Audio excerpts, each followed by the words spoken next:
Sabi ko lang, naaamoy ako. Sabi ko, bakit amoy Ilan mo, stepin mo. Kay tiningnan ko ang tsinelas ko. Naapakan ko ang ni Kiray. So, tingnan nyo. Sundan nyo. Kung nasan ang tae. Nasaan ba? Inaamoy ako. Ayan. O, ayan. Ayan, napunta doon. Ayan, antayin nyo. Lilinisin natin yan. Ayan. Ayan. Ayan. Ayan, dahil walang kuryente, hindi talaga mapapansin.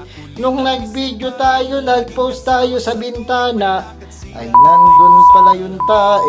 So eto na nga ang salarin, diba? Ayan, diba? Ginawa natin, syempre, what to do, linisin natin isa-isa yung mga natapakan nating pupo ni Kiray. O diba, tinime-lapse na lang natin para mabilis. Ayan, talagang nilinis natin isa-isa. Pinunasan muna natin ng tissue.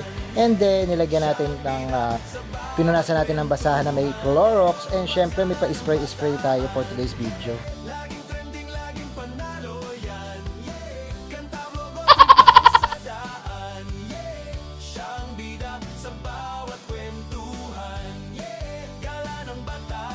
Sa camera, sa mic, siya'y natural, may karisma at energy na